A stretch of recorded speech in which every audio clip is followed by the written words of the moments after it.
Good afternoon. Last lecture में हम लोग DIT FFT देख रहे थे और DIT FFT का हमने बटरफ्लाई डायग्राम देखा n = 8 का 8 पॉइंट FFT के लिए। और इसमें हमने देखा कि फर्स्ट स्टेज जो हमने डेसिमेशन किया, फर्स्ट स्टेज जो हमने डिकम्पोजिशन किया, उसमें 8 पॉइंट DFT को 2 4 पॉइंट DFTs में कन्वर्ट किया। फिर हमने जब सेकेंड स्टेज लिया तो सेकेंड स्टेज में हमने 4 पॉइंट DFT को दो अलग अलग 2 पॉइंट DFT में कन्वर्ट किया, ऊपर 2 पॉइंट नीचे 2 पॉइंट। और फिर जब हम थर्ड स्टेज में एंटर किए तो हमने यहाँ पर 2 पॉइंट की DFTs ली। ये 3 स्टेज की DFT हमारी कंप्लीट हुई और इन 3 स्टेज में हमने टोटल जो है number of calculations 24 complex additions and 12 complex multiplications perform किए।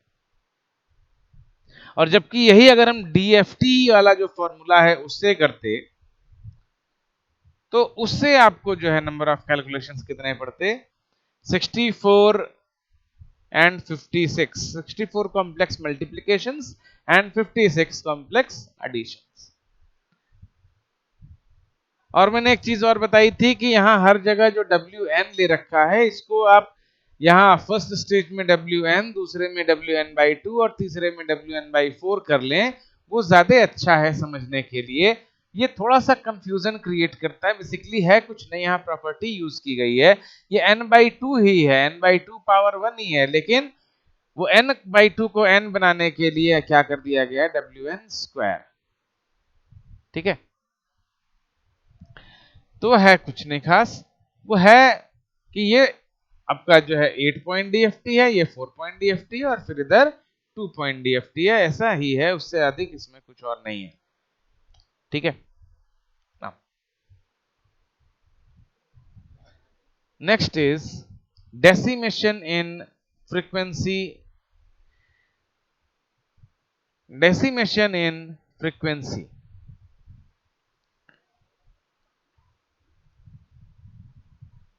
जैसा DIT FFT का एल्गोरिथम है, बिल्कुल वैसा ही DIF है। बहुत ज्यादा डिफरेंस नहीं है DIT और DIF में, बस इतना है कि DIT को जस्ट आप अपोजिट कर दें, उल्टा कर दें, ट्रांसपोज कर दें, तो DIF बन जाता है। जैसे ये डायग्राम आपका DIT का है, इसको हमने पलट दिया, बिल्कुल ये स्टेज इधर आ जाएगा, ये मिडिल में रहेगा और ये स्टेज इधर आ जाएगा। ये जो x कैपिटल X है वो इधर आ जाएंगे, ये स्मॉल x इधर आ जाएंगे। ठीक है, नंबरिंग ऐसे ही रहेगी, 0 4 2 6 1 5 3 7 इस साइड, 0 1 2 3 4 5 6 7 इस साइड। मींस फ्रीक्वेंसी डोमेन में डेसिमेशन होगा और टाइम डोमेन में आपको रिजल्ट मिलेगा। ठीक ना, फ्रीक्वेंसी डोमेन में डेसिमेशन होगा और टाइम डोमेन में सीक्वेंस मिलेगा। जैसे इसका डायग्राम मैं आपको दिखाऊं, ये है, इसमें आप देखेंगे जो वहां ये वाला थर्ड स्टेज में था ये डायग्राम, वो यहाँ फर्स्ट स्टेज में है, सेकंड वाला एज इट इज है, और जो यहाँ थर्ड स्टेज था वो इधर फर्स्ट स्टेज में आ गया है।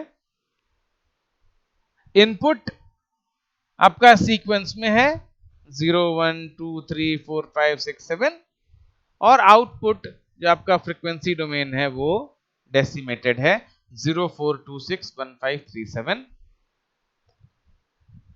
जैसे हमने टाइम डोमेन से स्टार्ट करके फ्रीक्वेंसी डोमेन फाइंड आउट किया, DIT में फॉर्मूले फाइंड आउट किए, DIF में क्या करते हैं, फ्रीक्वेंसी डोमेन से स्टार्ट करके हम फॉर्मूले फाइंड आउट करते हैं, फ्रीक्वेंसी डोमेन को डेसिमेट करते हैं और वहां से फॉर्मूले फाइंड आउट करते हैं। ठीक है, तो हम या तो फ्रीक्वेंसी डोमेन को डेसिमेट करके फॉर्मूले फाइंड आउट करें, या फिर टाइम डोमेन को हाफ हाफ पार्ट्स में डिवाइड करके हम फ्रीक्वेंसी डोमेन में डेसिमेशन फाइंड आउट करें, दोनों बात बराबर है। ठीक है, decimation and frequency FFT algorithm. The DIT FFT algorithms were all based upon the decomposition of the DFT computation by forming smaller and smaller subsequences. Alternatively, decimation and frequency DIFFT algorithms are all based upon decomposition of the DFT computation over XK. जो काम हमने XN पर किया वही काम हम XK पर करेंगे. एंड फॉर n, इसको भी हम कैसे रिप्रेजेंट करते हैं, n is equal to 2 raise to v. 2 is the radix and v is the number of stages. We divide the input sequence into first half and last half of points. जैसा मैंने अभी थोड़ी देर पहले बताया कि हम या तो फ्रीक्वेंसी डोमेन को डेसिमेट करके शुरू करें और टाइम डोमेन में सीक्वेंस फाइंड आउट करें, या फिर टाइम डोमेन में हम उसको हाफ हाफ पार्ट करके शुरू करें और फ्रीक्वेंसी डोमेन में डेसिमेशन फाइंड आउट करें. तो यहां हमने क्या किया, xk का जो फॉर्मूला हमारे पास होता है, xk का फॉर्मूला क्या है, summation n is equal to 0 to n minus 1 xn wn raise to n के, उसको दो पार्ट में ब्रेक कर दिया, first half and second half. First half है 0 से n इज इक्वल टू 0 से n बाई 2 माइनस 1 और दूसरा n is equal to n by 2 से n माइनस 1. तो अगर इस तरीके से हम xn को डिवाइड करें तो पहला बनता है xn और दूसरा बनता है xn प्लस n बाई 2. जब xn प्लस n बाई 2 करते हैं तो ये n कहां से कहां तक वेरी होता है, 0 से n बाई 2 माइनस 1. ठीक है, ये n कहां से कहां तक वेरी होता है, 0 से n बाई 2 माइनस 1. और n प्लस n बाई 2 जब पुट करेंगे यहाँ पे, n की जगह जब n plus n by 2 put करेंगे तो एक टर्म तो बनेगा wn रेज टू n के और दूसरा क्या बन के आएगा, wn raise to kn by 2. ठीक है, और इसके बाद ये जो wn raise to kn by 2 है, ये क्या बनेगा, ये बनेगा minus 1 power k. wn raise to kn by 2 is equal to minus 1 power k. ठीक, तो जो आपका फॉर्मूला बना वो क्या बना, summation n is equal to 0 to n by 2 minus 1 xk is equal to summation n is equal to 0 to n by 2 minus 1 xn plus minus 1 power k xn plus n by 2 wn raise to nk. अब जब k even और odd में ब्रेक करेंगे हम, k को एक बार 2r और एक बार 2r प्लस 1 लें, मींस इवन नंबर्ड और ऑड नंबर पॉइंट्स लें, तब x के क्या बनता है, x of 2r is equal to summation n is equal to 0 to n by 2 minus 1 xn plus n by 2 wn by 2 raise to nr.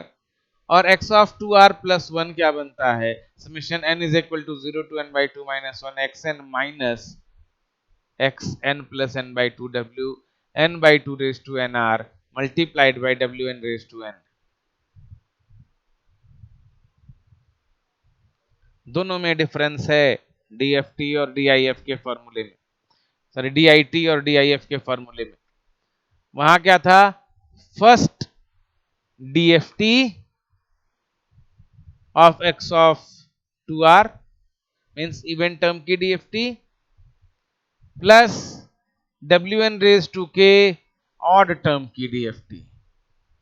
ये बना था एक पार्ट, और दूसरे पार्ट में फर्स्ट टर्म की DFT, first n by 2 points की DFT minus wn raise to k दूसरे सीक्वेंस की डीएफटी n बाई 2 पॉइंट की, जो ऑड टर्म है उसकी. ठीक है, यहां क्या है, डीआईएफ के लिए फर्स्ट हाफ और सेकेंड हाफ दोनों को सम करके उसकी डीएफटी ले लिया n बाई 2 पॉइंट डीएफटी. फिर दोनों को सब्ट्रैक्ट किया और wn raise to n multiply करने के बाद हमने DFT लिया। ठीक है, ये डिफरेंस है। एक से मिलेगा इवन टर्म, दूसरे से मिलेगा ऑड टर्म। ठीक, सो फाइनल जो आपका इक्वेशन आता है x of 2r is equal to summation n is equal to 0 to n by 2 minus 1 xn wn raise to wn by 2 raise to nr plus summation n is equal to n by 2 to n minus 1 xn wn by 2 raise to nr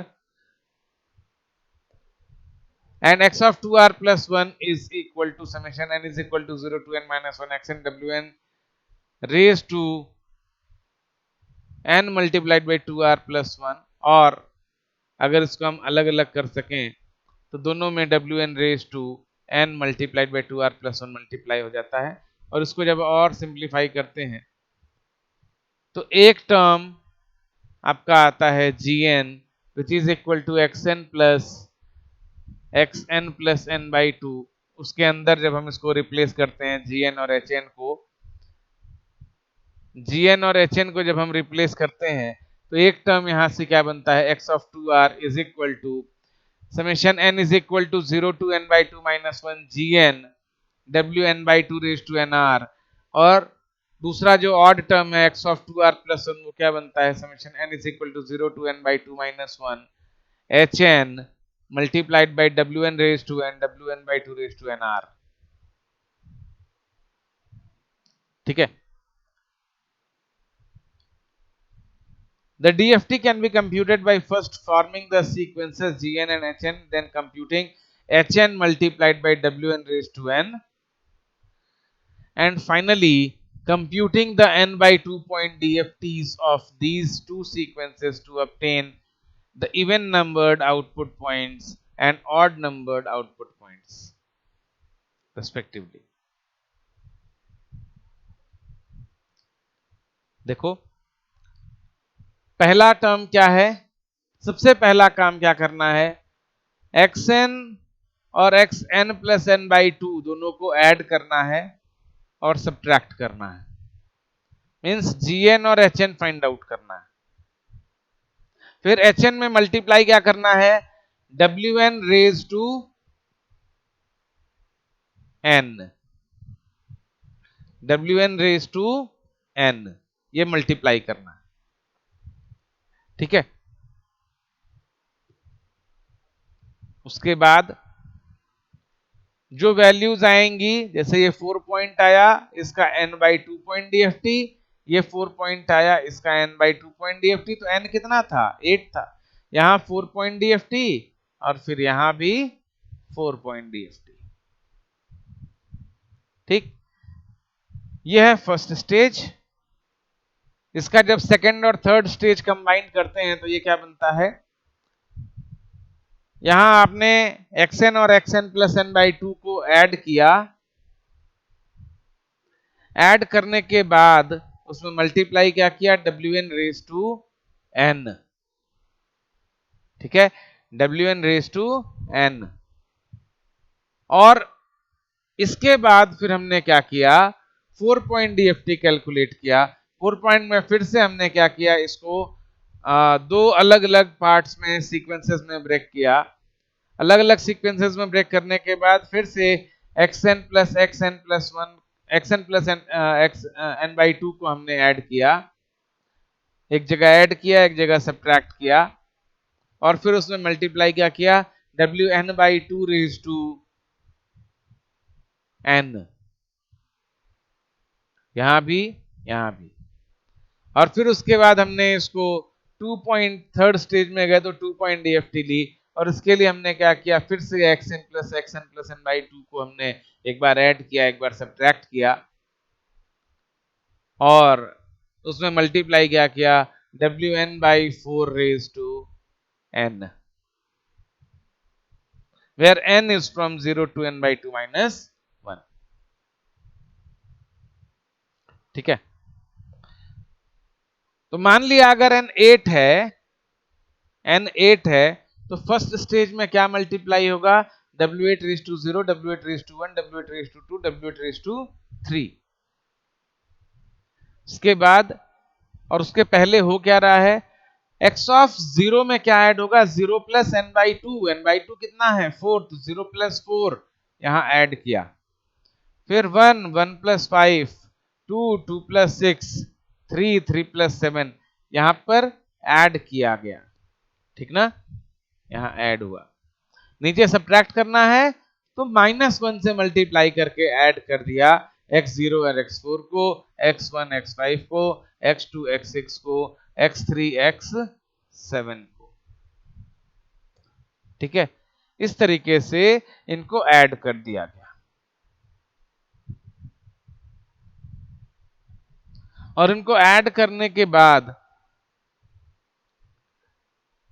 इसमें multiply क्या किया, W8 raise to 0, W8 raise to 1, W8 raise to 2, W8 raise to 3। अब ऊपर वाले को फिर से हमने अलग अलग सीक्वेंसेस में ब्रेक किया, तो अगर ये xn है और ये xn प्लस n बाई 2 है, तो x ऑफ 0 प्लस 4 पॉइंट का है x ऑफ 2, तो 0 प्लस 2 यहां आएगा, फिर 1 प्लस 3 यहां आएगा, 0 1 2 3 यही 4 पॉइंट्स बनेंगे। तो 0 प्लस 2 यहां आएगा, 1 प्लस 3 यहां आएगा, फिर 0 माइनस 2 यहां आएगा, 1 माइनस 3 यहां आएगा, और उसके बाद उसमें मल्टीप्लाई क्या करना है, W4 raise to 0 and W4 raise to 1, ठीक है। सो उसके बाद फिर उसको हम ब्रेक करते हैं 2 पॉइंट DFTs में। अब जब 2 पॉइंट DFTs में ब्रेक करेंगे तो ये आपका xn होगा और ये होगा xn प्लस n बाई 2, ठीक है, xn प्लस xn बाई 2, और इन दैट केस ये बनेगा x0 प्लस x1 और ये बनेगा x0 माइनस x1, और उसमें मल्टीप्लाई क्या करेंगे, W2 रेज टू 0, यहां पे ऐसे ही इस स्टेज में हर जगह W2 रेज टू 0 मल्टीप्लाई हो जाएगा, ठीक है। और फाइनली आपके पास xk इन डेसिमेटेड ऑर्डर आ जाएगा। अब आपको सीक्वेंस चाहिए होगा, आउटपुट सीक्वेंस, तो आप ऐसे नहीं रीड करेंगे जैसे हमेशा करते हैं कि एक लाइन से ऊपर से उठाया और नीचे तक चलते चले आए, ऐसे नहीं रीड करेंगे। अब जब आपको सीक्वेंस चाहिए होगा तो आप क्या करेंगे, x0 x1 x2 x3 x4 x5 x6 x7 ऐसे डेटा उठाकर आप लिखेंगे, एक एक डेटा उठाकर उसकी पोजीशन पर लिखेंगे, तब रिजल्ट आपका सही आएगा। और जो रिजल्ट आपके DIT से आएगा वही रिजल्ट आपके DIF से आएगा, दोनों में कहीं कोई डिफरेंस नहीं होगा, ठीक है। जो डेटा DIT का होगा वही डेटा DIF का होगा, कहीं कोई डिफरेंस नहीं होगा। डायग्राम में दोनों में फर्क है, दोनों के डायग्राम का फर्क समझना जरूरी है। उसमें यह करना है कि आपका x स्मॉल x इनपुट है, टाइम डोमेन हमेशा इनपुट रहेगा DFT FFT के लिए, तो हमेशा लेफ्ट में रहेगा, कैपिटल X हमेशा राइट में रहेगा। जब आप DIT करेंगे तो टाइम डोमेन डेसिमेट होगा, यहां क्या होगा 042615337। जब आप DIF करेंगे तो ये जो आपका टाइम डोमेन वाला सीक्वेंस है वो इधर आ जाएगा, 04261357, वो इधर आ जाएगा। जब DIT करते हैं तो फ्रीक्वेंसी डोमेन सीक्वेंस में रहता है 0123567456 और DIF में आपका जो है टाइम डोमेन सीक्वेंस में रहता है 01234567, ठीक है। तो दोनों मेथड्स में डिफरेंस क्या है ये समझना जरूरी है, कहां कहां है ये समझना जरूरी है। दोनों में ही यहां पर -1 होगा ही होगा, ठीक ना। दोनों में ही -1 होना ही होना है। जिन दो पॉइंट्स की आप डीएफटी ले रहे हैं उन दोनों में एक प्लस और एक माइनस होना ही होना है, ठीक है। 3 स्टेजेस हैं क्योंकि 8 है n, 8 मींस 2⁻³ तो 3 स्टेजेस बनेंगे। जब आप DIT में होंगे तो ये जो डायग्राम है इधर वाला लेफ्ट वाला, ये पहला स्टेज बनेगा और ये इधर आ जाएगा। ये एज इट इज दूसरा वाला अपनी जगह पर रहेगा, ठीक है। और ये जो तीसरा स्टेज है, ये तीसरा स्टेज इधर आ जाएगा लेफ्ट में, ठीक है। अभी इनपुट आप इस स्टेज पर दे रहे हो, तब इनपुट आप इस स्टेज पर दोगे। दूसरा डिफरेंस, ये जो मल्टीप्लिकेशन आप कर रहे हैं Wn⁻0, Wn⁻1, Wn⁻2, Wn⁻3, ये एडिशन सब्ट्रैक्शन के बाद कर रहे हैं। जब आप DIT में होंगे तो पहले मल्टीप्लाई करेंगे, उसके बाद ऐड या सब्ट्रैक्ट करेंगे, ठीक है। जब DIT में होंगे तो पहले मल्टीप्लाई करेंगे, इसके बाद ऐड या सब्ट्रैक्ट करेंगे। जब DFT में होंगे तो पहले आप जो है ऐड या सब्ट्रैक्ट करेंगे और उसके बाद Wn⁻n से Wn⁻k से मल्टीप्लाई करेंगे, ठीक है। ये डिफरेंस है आपका DIT और DIF के बटरफ्लाई डायग्राम में, और बस इतना ही डिफरेंस है, इससे अलग कोई और डिफरेंस नहीं है। जो नंबर ऑफ कैलकुलेशंस DIT में होनी थी, same number of calculations DIF में होती हैं। दोनों में नंबर ऑफ कंप्यूटेशन सेम है। वहां भी n log base 2n और n/2 log base 2n है। n log base 2n जो है आपका कॉम्प्लेक्स एडिशंस होते हैं और n/2 log base 2n complex multiplications होते हैं, जबकि यहां भी n log base 2n complex additions होंगे और n/2 log base 2n complex multiplications होंगे। तो दोनों में कंप्यूटेशनल कॉम्प्लेक्सिटी सेम है, कोई डिफरेंस नहीं है, कोई डिफरेंस नहीं है